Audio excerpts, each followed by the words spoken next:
একাকে তেহাকে কাহাকে কথা কয় এইবিলাক কথা শুনিবলৈ গ'লে মানুহে আহে। এইটোৱেই কেৰিছমা নেকি? মইতো বেলেগ, মইতো ইমান কেৰিছমা মানুহ নহয়, ইমান দামী মানুহ মই নহয়। মোৰ ক্ষেত্ৰত মই ক'ম যে মই ইমান দামী মানুহ নহয়, কিন্তু এই যে কথাবিলাকত তাতে মিয়াটো নহয়, মানে ভাটিয়া সমাজত জন্ম লৈছোঁ মই, মানে ভাটিয়ালি সুৰত কথা কওঁ। ভাটিয়া জেগাবিলাকত ভাটিয়া সুৰত কথা ক'লে আমাৰ মা দেউতাহঁতে ভাল পায়। সেইটো হয়তো কেৰিছমা হ'ব পাৰে। হয়তো হিন্দু সমাজত বা অন্য সমাজত গ'লে তেওঁলোকেও হয়তো ভাবিব পাৰে যে আলি আকবৰ মিয়াই কেনেকৈ কথা কয়, যাওঁ অলপ আলি আকবৰ মিয়াৰ কথাটো শুনো, এইটোও হ'ব পাৰে। মোৰ কেৰিছমা আছে বুলি মই নাভাবোঁ। আলি আকবৰ মিয়া বৰ্তমান কোন দলত আছে? চাৰিওফালে এটা উকমুকনিও আছে যে আলি আকবৰ মিয়া এই 2-3 মাহ ধৰি সততে মানে আমি সভা সমিতিত অনুষ্ঠান প্ৰতিষ্ঠানত দেখিবলৈ পাইছোঁ, কিন্তু তেওঁ আচলতে কোনটো দলত আছে মানুহে প্ৰশ্ন কৰে। আপুনি কি ক'ব, কোন দলত আছে?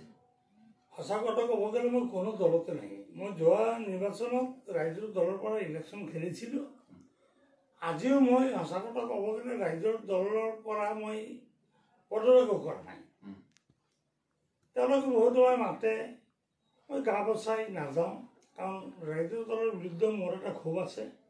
ৰাইজৰ দলৰ টিকেট যেতিয়া পাইছিলোঁ, আমাৰ ইয়াত ৰাইজৰ দলৰ যিখিনি ল'ৰা আছে, হাৰাম এটা ল'ৰাও মই ভোট দিয়া নাই। 7 লাখ টকালৈ ডাইৰেক্টলি তেওঁলোকে ইউটিউবত ভোট দি দিছে। এটা ল'ৰাই যিহেতু ৰাইজৰ দল কৰা মানুহবিলাকে যেতিয়া মোক ভোট নিদিলে, মই কোন সুখত সেই দল থাকিম? কিন্তু দল মই ৰিজাৰ্ভত দিয়া নাই। সঁচা কথা ক'ব গ'লে মোক যদি কোনোবাই ধৰে, ৰাইজৰ দল ধৰিব পাৰে, কিন্তু মই ৰাইজৰ দলত কোনো নিৰ্বাচন হাৰাৰ পাছত এটা মিটিং কৰিছিলোঁ, তাৰপাছত যোৱা নাই। তেতিয়া আজিৰ দিনত আপুনি যিটো প্ৰশ্ন কৰিছে, মই কোনো দলত নাই। তাৰে ভিতৰত মোৰ অন্তৰটো অলপ কংগ্ৰেছৰ ফালে আছে। ৰাইজৰ দলৰ সভাপতি মাননীয় অখিল গগৈ সৌসিদিনা নাইৰগাঁত এক বিশাল সমাৱেশত উপস্থিত হৈছিল আৰু এই সভাত ৰাজহুৱাভাৱে তেওঁ বক্তব্য দিছিল যে সাম্প্ৰতিক পৰিস্থিতিত সংখ্যালঘুসকলে এগৰাকী সবল আৰু নেতৃত্ব দিয়া সাহসিক নেতা বিচাৰিব লাগে আৰু তেওঁক টিকেট দিব। একাংশই ইয়াক লৈ মানে সচেতন মহলত এটা চৰ্চা হৈছিল, ৰাজনৈতিক মহলত চৰ্চা হৈছিল যে আচলতে তেনেকুৱা ব্যক্তি বিলাসীবা পশ্চিম সমষ্টি আজিৰ বীৰসিং জৰুৱাত কোন হ'ব পাৰে। একাংশ আঙুলি টোৱাইছে, আপোনাৰ কথা কৈছে নেকি, এনেকুৱা এটা সন্দেহজনক কথা উঠিছে। আপোনাৰ কথা কৈছে বুলি আপুনি অনুভৱ কৰে নেকি? মই তেনেকৈ অনুভৱ কৰাৰ কথাও নাই। মই নেগেটিভো নকওঁ, পজিটিভো নকওঁ। কথাটো সঁচা কথা ক'ব গ'লে মই যদি মন্তব্য আপুনি বিচাৰে, মোৰ তেনেকুৱা এটা ভাৱ আহে কিজানি অখিল গগৈ আঙুলিটো মোৰ ফালে টোৱাইছে নেকি। কাৰণ এই সমষ্টিত নিজৰ কথা নিজে ক'বলৈ লাজ পাওঁ। মোৰ লগত কণ্টেষ্ট দিব পৰা যিটো অখিল গগৈৰ যিটো ভাষ্য, বাঘৰ নিচিনা গৰ্জি উঠিব পাৰে, হিমন্ত বিশ্ব শৰ্মাৰ সাম্প্ৰদায়িক কথাৰ বিৰুদ্ধে হাত তুলি কথা ক'ব পাৰে, RSSৰ হাত কাটি দিব পৰা তেনেকুৱা শক্তিশালী এজন মানুহ লাগে। মোৰ বিশ্বাস কিজানি অখিল গগৈ মোৰ নামটো হয়তো ইণ্ডিকেট কৰিছে নেকি। কাৰণ আপুনি প্ৰশ্ন কৰিলে মই এইটোৱেই জবাব দিম, বীৰসিং জৰুৱা আমাৰ আমাৰ অখিল গগৈ যিটো বক্তব্য ৰাখিছে, আত্মসংকাৰী কথা কয়, আপোনালোকে মাফ কৰিব, আল্লাই মাফ কৰক। মোৰ নামৰ বাবেতো তেনেকুৱা মানুহ আছে বুলি মই বিশ্বাস নকৰোঁ। এটা ইম্পৰ্টেণ্ট বিষয় ক'ব খুজিছোঁ, বৰ্তমানৰ বীৰসিং জৰুৱা যিখন সমষ্টি হৈছে অধ্যুষিত সংখ্যালঘু সমষ্টি, তাত আদাৰ কোনো ধৰণৰ কাষ্টৰ মানুহ নাই, একেবাৰে সংখ্যালঘু, ধৰ্মীয় সংখ্যালঘু। ইয়াত কেইবাজনো লিডাৰ আমাৰ সংখ্যালঘু নেতা ইয়াত আছে। বৰ্তমান বিধায়ক শামছুল হুদা তেওঁৰ সমষ্টি বীৰসিং হয়, ৱাজেদ আলী চৌধুৰী প্ৰাক্তন মন্ত্ৰী তেওঁৰো এইখন সমষ্টি হয়। আপুনি এগৰাকী সংখ্যালঘুৰ প্ৰাক্তন নেতা, বৰ্তমানৰ সংখ্যালঘু সংগ্ৰাম পৰিষদৰ মুখ্য উপদেষ্টা, গতিকে আপুনিও এইখন সমষ্টিত আছে। গতিকে এক প্ৰকাৰ ধুবুৰী জিলাৰ এটা আটাইতকৈ চৰ্চা থকা এটা সমষ্টি। এই সমষ্টিত ফাইট দিবলৈ হ'লে, UDFৰ লগত ফাইট দিবলৈ হ'লে কংগ্ৰেছৰ সবল নেতৃত্ব দিয়া ব্যক্তি লাগিব, যেহেতু কংগ্ৰেছত আজিৰ তাৰিখত বিধায়ক আছে। অজিত আলী চৌধুৰী আপুনি ভাবে নেকি যে তেওঁক চেৰ পেলাই আপুনি টিকেট লৈ আহিব পাৰিব যেহেতু আজিৰ তাৰিখত আপুনি কিন্তু কংগ্ৰেছত নাই মই কংগ্ৰেছত নাই এইটো কথা ঠিক আছে কিন্তু মই টিকেটটো কিন্তু কংগ্ৰেছৰ বিচাৰিম দেই আপোনালোকক স্পষ্ট কৰিছোঁ মই 2026 চনত আল্লাই যদি বাধা নিদিয়ে মই কাৰো কথা নামানো মই ইলেকশ্যন খেলিম মই মানসিকভাৱে প্ৰস্তুত হৈ আছোঁ আৰু সমষ্টিও মই মানসিকভাৱে প্ৰস্তুত হৈ মই বাছি লৈছোঁ মই বিচিং জৰুৱাতে মই ইলেকশ্যন খেলিম আৰু টিকেটটো কংগ্ৰেছৰে বিচাৰিম তাৰ বেকগ্ৰাউণ্ডটো হৈছে এই যে কেইদিন আগত MP ইলেকশ্যন গ'ল MP ইলেকশ্যনৰ বাৰে বাৰে যিটো নাম আপুনি লৈ আছে মই নকওঁ মোৰে ক্লাছমেট মোৰে বন্ধু বান্ধৱ তেওঁ জিন্দিগী ৰাজনীতি কৰিছে খালী ফিল্ডত গ'ল মাৰিছে তেওঁৰ বিৰুদ্ধে কোনো মজবুত কোনো প্লেয়াৰ বা কম্পিটিটিভ মানে টিম নাছিলে ধামা মানে গ'লবিলাক মাৰি মাৰি গৈছে তেনেকুৱা মজবুত নেতাৰ আগত পৰা নাই মই এটা কথা ক'ম এই যে গাঁৱলীয়া মানুহে কয় নহয় যে অমুকে নাও এটা বান্ধিছে দেই খেলৰ নাও এই যে বাজ দিয়ে যে বাপৰে বাপ নাওটো কি চলে দেই ইতিমধ্যে যিবিলাক নাও খেলি আছে এইবিলাক নাও এই নাওটোৰ লগতো একটাও বোধহয় নোৱাৰিব বুঢ়া মানুহ এজনে আহি কয় কচু বোজাতৈ মোৰ পৰা শুনা ইমান চলে অকলে চলি আছেতো সেইকাৰণে ইমান ঠিককে যোৱা বুলি দেখা যায় যেতিয়া আৰু দুইটা নাৱৰ লগত কম্পিটিশ্যন হ'ব তেতিয়া কোনটা চলে তেতিয়াহে দেখা যাব যিজন বন্ধুৰ নাম বাৰে বাৰে লৈ আছে 97% সংখ্যালঘু মানে ভাটিয়া আৰু হিমন্ত বিশ্ব শৰ্মাহঁতে মিয়া বুলি কয় আচলতে মিয়াটো কোনো জনগোষ্ঠী নহয় ভাটিয়া চৰুৱা সেই সম্প্ৰদায়ৰ মানুহ এইটো সমষ্টিত 97%। এই যে বন্ধুজনৰ নাম আপুনি কৈছে তেওঁ আমচুৰে আছিলে আমচুৰ পৰাই ৰাজনৈতিকভাৱে জীৱন গঢ়াইছে ৰাজনীতিত আহিছে কিন্তু এটা কথা কওঁ দেই যেহেতু সংখ্যালঘু শব্দবিলাক ইয়াত আছে তেওঁ মন্ত্ৰী থাকিলে তেওঁ বিধায়ক থাকিলে তেওঁৰ লগত আচলতে যোগ্য এজন নেতা মানে কম্পিটিশ্যনত অহা নাই সেইকাৰণে তেওঁ খালী ফিল্ডত জয় হৈ গৈছে কিন্তু এটা কথা কম এইবাৰ যদি সে ধৰক মই কংগ্ৰেছৰ টিকেট বিচাৰিম কিন্তু আপুনি যিটো কৈছে এইটো সঁচাই কৈছে কংগ্ৰেছৰ টিকেট তেওঁ বাদ দি যে মোক দিব এইটো মই বিচাৰ নকৰোঁ মই নিজেও মই বিচাৰ নকৰোঁ কিন্তু কংগ্ৰেছে যদি যোৱা MP ইলেকশ্যনৰ কথা কেন্দ্ৰবিলাক চায় কংগ্ৰেছৰ হাইকমাণ্ডৰ যদি মানৱতা আছে তেওঁলোকৰ যদি ইমান আছে তেনেহ'লে আলি আকবৰমীয়ে টিকেট দিব লাগিব কাৰণ মই প্ৰথম দিনাৰ পৰা যিদিনা ৰখিবলৈ ধুবুৰী জিলাত ভৰি দিছে সেইদিনাৰ পৰা আৰম্ভ কৰি লাষ্ট পাৰ্টলৈকে আলি আকবৰমীয়ে যিমান পৰিশ্ৰম কৰিলে এই যে যিজন বন্ধুৰ নাম কৈ আছে বাৰে বাৰে তেনেকুৱা আৰু বহুত আছে তেওঁলোকে 11টা দিন ফিল্ডত নাই যেতিয়া ৰখিবলৈ গৌৰীপুৰত তেওঁৰ ঘৰত মাতি যেতিয়া দম দিছে কাৰ কাৰ কংগ্ৰেছ কৰিব লগা আছে কৰক ফিল্ডত যাওক নহ'লে ঘৰৰ পৰা ওলাই যাওক সেইদিনাৰ পৰা সেইদিনা ৰাতিৰ পৰা তেওঁলোকে ফিল্ডত নামিছে ইয়াৰ ফিল্ডত নামা নাছিলে কিন্তু মই 20 মিনিটৰ পৰা মই খাটিছিলোঁ মই কংগ্ৰেছৰ হাইকমাণ্ডক কম মোক কামৰাৰ দামটো দিয়ক মই ইমান যে পৰিশ্ৰম কৰিলোঁ মোকতো ৰখিবলৈ 100 টকা দিয়া মই টকা দি পইচা দি সৰ্বশক্তি প্ৰয়োগ কৰি মই ক'বও যোৱা নাই মই ইমান পইচা খৰচ কৰিছোঁ কিন্তু মানুহে কয় দেই মানুহে কয় আলি আকবৰমীয়ে বহুত পইচা খৰচ কৰিছে এতিয়া বহুতেতো মোৰ তাত পইচা বিচাৰি আছে মানুহে ভাবিছে যে ৰখিবলৈ আলি আকবৰমীয়ে পইচা দিছে বহুতো মই পাইছোঁ যে টকা পইচা খৰচ কৰি ইমানখিনি পৰিশ্ৰম কৰিছোঁ আৰু বহুতেই কয় হাৱাটো আলি আকবৰমীয়ে তুলি দিছিলে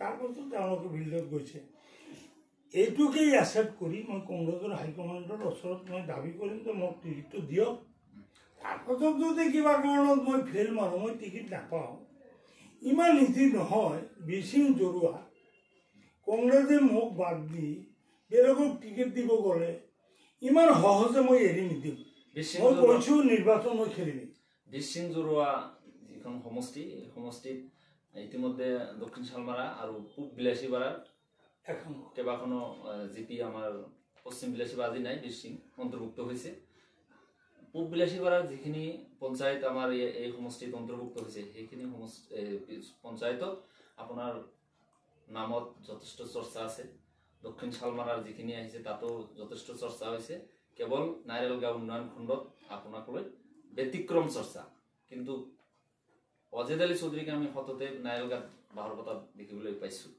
গতিকে আপুনি অনুভৱ কৰে নেকি যে এই সমষ্টিৰ ডেলিমিনেশ্যনৰ পিছত পট পৰিৱৰ্তন হোৱাৰ পিছত ৰাজনৈতিক পট পৰিৱৰ্তন হৈছে আৰু আপোনাৰ ফালে অলপ হ'লেও মানে সকাহ পাইছে, আপোনাৰ ৰাজনৈতিক ক্ষেত্ৰত সকাহ পাইছে বুলি আপুনি অনুভৱ কৰিছে নেকি এইকেইদিনত?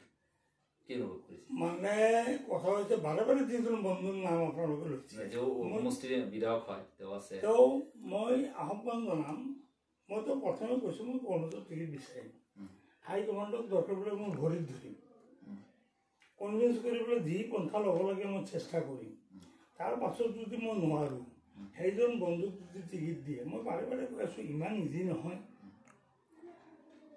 তেওঁ যে পুলিচৰ চাকৰিবিলাক বিক্ৰী কৰি খাইছিলে, পঞ্চায়তৰ টিকেটৰ পইচাবিলাক খাইছিলে, তেওঁৰ সমষ্টিত তেওঁ কি কৰে কৰক। বৰজেংৰ পৰা এতিয়া আপোনাৰ কি কয় একেবাৰে বহলপুৰ পৰ্যন্ত, তাৰাংগাপুৰ পৰ্যন্ত, ধীৰেশ্বৰ তাৰাংগাপুৰ পৰ্যন্ত মই বিশ্বাস কৰোঁ, ব্যক্তিগতভাৱেও যদি ক'ব যাওঁ, মোৰ তেজৰ বংশ বুনিয়াদৰ মানুহ এই জেগাখিনিত আছে। বাইছনা এই জেগাখিনি মই বিশ্বাস কৰোঁ 70-80% মানুহে ব্যক্তিগতভাৱে মোক ভাল পায়, মোক গেদা বুলি কয় দেই গাঁৱলীয়া ভাষাত, বাবা ভালো আছাৰ এনেকৈ কথা কয়, কাৰণ মোক খুব ভাল পায়। আৰু এই জেগাবিলাকত মই বিশ্বাস কৰোঁ যে মোৰ নিজৰ তেজৰ বংশ বুনিয়াদৰ মানুহ আছে। এই যে এই বন্ধুজনে যে পঞ্চায়তৰ টিকেটবিলাক বিক্ৰী কৰি খাইছিলে, পুলিচৰ চাকৰি বিক্ৰী কৰি খাইছিলে, অংগনবাদীৰ চাকৰি বিক্ৰী কৰি খাইছিলে, ভোট বহুত দূৰত। আপোনালোকৰ জৰিয়তে এতিয়াই আহ্বান জনাই থ'ম, লগ নে কংগ্ৰেছৰ টিকেট, কংগ্ৰেছৰ হাইকমাণ্ডক মই অনুৰোধ জনাই থ'ম, এইজন বন্ধুক যদি টিকেট দিয়ে আপোনালোকে দয়া কৰি সেই টকাটো সেই বন্ধুজনক দিব। মইতো মানুহ লগাম না, যেতিয়া এই মিটিঙত আহিব বোলো অংগনবাদীৰ চাকৰি পইচাটো আগত ঘূৰাই দিয়ে, তাৰপাছত ভোটটো কৰা, পুলিচৰ চাকৰিৰ পইচাটো ঘূৰাই দিয়ে, তাৰপাছত ভোটটো কৰা, যিটো পঞ্চায়তৰ টিকেট বিক্ৰী কৰি খাইছিলে সেই পইচাটো ঘূৰাই দিয়ে, তাৰপাছত ভোটটো কৰা। ভোট বহুত দূৰ। এতিয়া আহিছোঁ ৰাজনীতিৰ পথাৰৰ পৰা আহিলোঁ, ঘূৰি আহিলোঁ। অসম সংখ্যালঘু সংগ্ৰাম পৰিষদৰ আপুনি মুখ্য উপদেষ্টা। সৌদিনা অসম সংখ্যালঘু সংগ্ৰাম পৰিষদৰ বিলাসীপাৰাত ডাঙৰ অধিৱেশন হৈ গ'ল, তাত জিলা কমিটি গঠন হ'ল। মহম্মদ খলিফা নামৰ ব্যক্তিজন সভাপতি হিচাপে সকলোৱে চিনি পালে, কিন্তু হঠাৎ সংখ্যালঘু সংগ্ৰাম পৰিষদৰ জিলা কমিটি এখন গঠন হোৱা বুলি সামাজিক মাধ্যমত প্ৰচাৰ হৈছে। কি ক'ব, কি হৈছে সংখ্যালঘু সংগ্ৰাম পৰিষদ? মইতো বিলাসীপাৰাত জন্ম হৈছে, মইতো এই সমাজৰ মানুহ। যিকেইজন ল'ৰাই মানে এই কামটো কৰিছে আপোনালোকে নিজে জানে, আপোনালোকে ইয়াৰে মানুহ, আপোনালোকে আমাৰ সমাজৰে মানুহ। যিকেইজন ল'ৰাই এই মানে আমাৰ কি কয় ক'ত বহিছিলে আম্বেদকাৰ ভৱন, 24জন মানুহ তাত আছিলে। এটা সংগঠন গঠন কৰিব গ'লে 24জন বা 50জন বা 100জন মানুহ বহিলে তাত কোনোদিন সংগঠন হয় নেকি? এটা সংগঠন হ'ব গ'লে অধিৱেশন পাতিব লাগিব, সাধাৰণ হ'ব লাগিব, তাত 200-400-500 মেম্বাৰ থাকিব লাগিব, প্ৰস্তাৱ আকাৰে কমিটি হ'ব লাগিব, তাৰপিছত পাব্লিক মিটিং হ'ব লাগিব। যেনেকৈ মহম্মদ আলী খলিফা যেতিয়া এই মুখাদ্দেছ বলাটো তেতিয়া ক'লে যে মই প্ৰেচিডেণ্ট, ক'লে নাই বাবাৰে কাজিয়া কৰিব নোৱাৰোঁ, সংখ্যালঘুৰ নাম দি কাজিয়া কৰা বন্ধ কৰা, ঠিক আছে মহম্মদ আলী খলিফাক লৈ তোমালোকক লৈ বহি আমি মিলাই দিওঁ। ই কণ্ডিশ্যন দিলে যে নাই প্ৰেচিডেণ্টটো মোক লাগে, বোলে এই কণ্ডিশ্যন নহ'ব, আমি বহোঁ, প্ৰেচিডেণ্টৰ ওপৰত যদি কিবা আছে তোমাক সেইটোৱে দিয়া যাব, কিন্তু বহোঁ একেলগে বহোঁ। ই এনেকৈ কণ্ডিশ্যন দিলে অমুকৰ লগত বহিব লাগে, বোলে আমাৰ কি দেখা পাচ্ছে, তোমালোকৰ দুই গ্ৰুপ লৈ বহি অলপ মিলাই দিওঁ, নাই নাহিলে। এতিয়া বিলাসীপাৰাৰ নিচিনা জেগা আপোনালোকে জানে, সংখ্যালঘু আন্দোলন আংশু কেইবাটা ভাগত ভাগ হৈছে, যুৱ পৰিষদ কেইবাটা ভাগত ভাগ হৈছে। এতিয়া জনলি ধৰি দিছে বিকাউজা কালিয়া বৰ্মীয়া, মই গৌৰৱ নকৰোঁ আপোনালোকৰ দল বিকাউজা কালিয়া বৰ্মীয়া, কোনোবাই ইয়াক গুৰুকিজন কৰিব অহা নাই। দুৰ্ভাগ্য মোৰ জন্ম জেগাত কেইদিনমান আগত তেওঁলোকে আহি যে মিটিংটো কৰি গ'লে, এইটো ঠিক হোৱা নাই। আৰু মিটিংটো কৰাত যিকেইজন ল'ৰা লগত আছিলে বিলাসীপাৰা, সেই ল'ৰাকেইটাৰ ফেমিলি ষ্টেটাছ কি, কোনোবা মদাহী, কোনোবা এজনে কোন পাৰ্টি কৰা নাই, NCP, AGP, BJP, Hagrama party চব পাৰ্টি কৰিছে। তেওঁ নিজে এটা কোনোবা এটা মই নাম নকওঁ, আপোনালোকে ধৰি লওক। মানে হাগ্ৰামা পাৰ্টি কৰি চেয়াৰৰ বিক্ৰী কৰি অলপ পইচা টইচা গোটাই চাইকেল মটৰ এটা লৈছিলে। তাৰপাছত কৰিলে চাপৰ্ট গ্ৰামত সেই চাইকেল মটৰটো মানুহে কাঢ়ি ৰাখিলে। বৰ্তমান চাইকেল মটৰ নাই আমাৰ মাৰ ওচৰত। আৰু কোনোবা এটা খানা মৰাহি এটা আমাৰ এই সংখ্যালঘু সংগ্ৰাম পৰিষদৰ যে অধিৱেশনটো গ'ল, আমাৰ আফতাবুল আৰু আবু এই দুটাৰ ভিতৰত বিতৰ্ক হৈছিলে। আমি মিলাই পেলাই মিলাই দিলোঁ। দুজনৰ কোনোবা এজনক কৈছে মোক 2000 টকাতে ঠগ মই প্ৰেচিডেণ্ট বনাই দিলোঁ। ই আৰু সংখ্যালঘু সংগ্ৰাম পৰিষদৰ প্ৰেচিডেণ্ট আৰু জেনেৰেল ছেক্ৰেটাৰী বনোৱা মিছিল এটা তাৰ ঘৰত বনাই লৈছে। এই পইচাটো তাক দিয়া নাই, সেইকাৰণে এই কৰি দিছে। তই লাগি কি কৰিবি? সমাজৰ 3টা ভূত তোৰ লগত আনিব পাৰিবি নেকি? এতিয়া আলিয়ে বৰ্ণিয়া যদি আজি দম দিয়ে, আবেলি তোক ধৰিম। তাৰ মা দেউতাও নাহে, চেলেঞ্জ তাৰ মা দেউতা নাহে। এই কেইদিন এটা কথা আপোনাক কৈছোঁ, এই কেইদিন আগত এই নিৰ্বাচনৰ সময়ত তাৰ মা দেউতা আহি মোৰ হাতত তুলি দিলে, এতিয়াৰ পৰা ল'ৰাজনৰ বাদ নিদিব, আপুনি লগত আহি চলক। তো মই জানো, ক'লোঁ যে ল'ৰাটোৰ চৰিত্ৰটো মই জানো। আল্টিমেটলি তাক লাগে 2টা টকা। মইতো টকা দিব নোৱাৰিম। ৰকিবুল হুছেইনৰ নিৰ্বাচন, মোৰ নিৰ্বাচন নহয়। ৰকিবুল হুছেইন মোক 100 টকা দিয়া নাই, আৰু তেওঁৰ পৰা মই মোৰ ষ্টেটাছৰ কথা আছে, মই টকা বিচাৰি যাব নোৱাৰোঁ। দিলে পাম, নিদিলে নাই।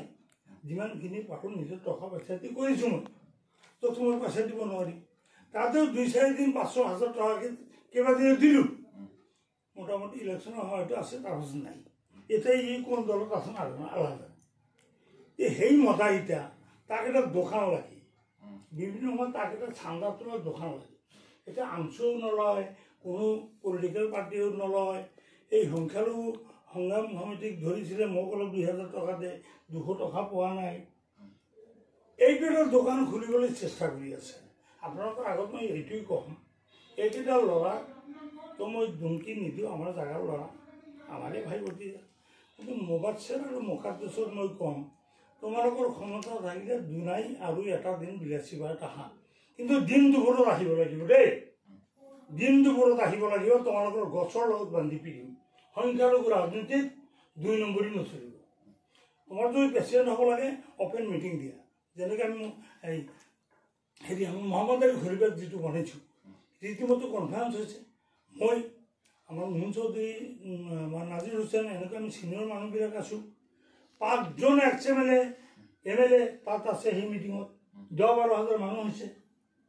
অপেন মিটিং কৰি মহম্মদ আলী খলিফাক আমি প্ৰেচিডেণ্ট বনাইছোঁ। তোমালোকে ক'ত মিটিং কৰিছা? তোমালোকক প্ৰশ্ন কৰোঁ, তোমালোকে ক'ত মিটিং কৰিছা? 100 বা 200 মানুহ লৈ নাই কৰা। এনেই এটা ক্লাবত বহি কমিটি এটা বনাই কৰে কি, এই অভয়পুৰ আৰু হাউলি আৰু অভয়পুৰ। আৰু এইটো অসম নেকি? ইয়াতে কৰিলে সংখ্যালঘু সংগ্ৰাম পৰিষদ হ'ব। মহম্মদ আলী খলিফাৰ মই নকওঁ, মই এডভাইজাৰ হিচাপে নকওঁ, আপোনালোকে নিজেই কওক তাৰ এক্টিভিটিজ আছে নাই, গোটেই অসমত এই কাম কৰে নে নকৰে? তাৰ বিৰুদ্ধে তুমি কাম কৰি পাইছা। যিহেতু আপোনালোকৰ আগত মই মন্তব্য দি ৰাখিছোঁ, মহম্মদ আলী খলিফাৰ এগেইনষ্টত ইহঁতে যদি 2য় দিন বিলাসীবাৰত আহে, মই অপেন চেলেঞ্জ দি ৰাখিছোঁ, আহ্বান জনাইছোঁ। চাহটো মোৰ ঘৰতেই খাওঁ, চাহ খোৱালৈকে কোনো ধমকিৰ কথা নাই। মোক কওক যে ভাই বা ছাৰ আপোনাৰ ঘৰত যাম, মই ভাত খুৱাই দিম। কিন্তু কথা হৈছে, ভয় ভীতি যদি আছে, মোৰ ঘৰৰ পৰা ভাত খাই ওলোৱাৰ পাছত ৰাস্তাত ৰাইজে ধৰি যদি গছৰ লগত বান্ধে, তেতিয়া কিন্তু মোৰ দুখ দিব নহয়। আৰু এইটো হ'ব পাৰি বিলাসীবাদ। ৰাজনীতিত সকলো সম্ভৱ। আপুনি কংগ্ৰেছতো আছিল, NCPতো আছিল, সংখ্যালঘু ৰাজনীতি কি হয় EMFতো আছিল নেকি আপুনি? তেওৱাৰী কংগ্ৰেছত আছিল। যি হওক, আপুনি অকল UDFত যোগদান কৰা নাই, গতিকে সম্ভৱ আছে নেকি UDFত কেতিয়াবা? ৰাজনীতি যিটো অসম্ভৱ বোলা একো নাই। মই বাহাদুৰি নকৰোঁ, কিন্তু ইমান দিন যিটো কথা কৈছোঁ অলপ চামথিং অলপ মডিফাই কৰি ক'বলৈ বাধ্য হৈছোঁ। মোৰ কলেজৰ ল কলেজৰ প্ৰিন্সিপাল দিনেশ ৰঞ্জন চৰকাৰ ছাৰ আছিলে। মাজে মাজে মোক এই আমাৰ লোকেল লেংগুৱেজত দম দিছে, হেই চুপ কৰি থাক, মোৰ কথা শুন। এটা যোনজন আছিলতো, দাদাৰ পইচা পাইছাতো, খুব লেকচাৰ মাৰি থাক, আৰু তইতো পলিটিক্স কৰিবি, তই মোৰ তাই শুন। তাৰ বঞ্চি লেংগুৱেজ যাৰ নাই কোনো নীতি আহে কৰে ৰাজনীতি। মই মানিছিলোঁ দেই, বহুতেই বহুত কথা কয়। নীতিৰ কথা লেকচাৰ মাৰি ৰাজনীতিত লাভ নাই, কোনেও উল্টা পাল্টা কৰা নাই। কিন্তু কথা হৈছে, মূল কথা হৈছে এই যে যিজন বন্ধুৰ কথা বাৰে বাৰে কৈছে, মই চেলেঞ্জ ৰাখিছোঁ, তাৰ ক্ষমতা থাকিলে আলি আকবৰ মিয়াৰ লগত লাগি চাওক। এনেইতো অংগনবাদী, পুলিচৰ চাকৰি, পঞ্চায়তৰ টিকেট বিক্ৰী কৰাৰ কথা আছেই। সংগঠন কৰি আহিছোঁতো, বদৰুদ্দিন আপোনালোকৰ বস্তুৰ নিচিনা উৰি আহি জুৰি বহি ৰাজনীতি কৰা নাইতো। সংগঠন কৰিলে তেওঁলোকৰ ওপৰত মানুহৰ আশাটো বেছি থাকে। যেনেকৈ আলি আকবৰ মিয়া, মোৰ বহুত বদনাম আছে, পুলিচ মাৰা, অফিচাৰ মাৰা, এতিয়া সেইটা কৰা মোৰ বদনাম আছে। সেইবিলাক বদনামী মানুহক আকৌ ৰাইজে বিচাৰে, সেইটো কোনোবাই বেয়া পাইলে নাই। মোৰ সেইটো কেৰিশ্মা, আপুনি যে বাৰে বাৰে কেৰিশ্মাৰ কথা কৈছে, সেইটো আলি আকবৰ মিয়াৰ কেৰিশ্মা। এই যে অফিচাৰক, আমাৰ বাপ দাদাহঁতক বেয়া বেয়া ব্যৱহাৰ কৰিছে, কেলা, এতিয়া সেইটা বেয়া বেয়া কথা কৈছে। মই বিলাচীৰ পাব্লিক ফিল্ডত কৈছিলোঁ, এই কেলা চেলা আজিৰ পৰা কোৱা, এইবিলাক বন্ধ কৰিবলৈ মোৰ বাপ দাদাহঁতে মোক কেনেকৈ বাধি দিছে। আজিৰ পৰা কেলা ক'লে কলা সোমাই দিম। মই ডাইচত মিটিঙত কৈ দিছিলোঁ আপোনাৰ বিলাচীপাৰা ফিল্ডত, এই যে কেলা কেলা কৈছে, কেলাটো কোনো ডিকশ্যনাৰীত নাই। আমাৰ ভাটিয়া মানুহে কলা বুলি কওঁ, কলা তলৰ পৰা ওপৰলৈ সোমাই দি থৈ, আজিৰ পৰা এইবিলাক বন্ধ কৰিবি। আলি আকবৰ মিয়াই এইবিলাক কৰি কৰি আমাৰ মা দেউতাহঁতে অৱশ্যে বিধায়ক বা শিক্ষিত মানুহ হিচাপে এইবিলাক কৰা ঠিক নহয়, কিন্তু এইবিলাক কৰিলে আমাৰ মা দেউতাহঁতে অলপ ভাল পায়।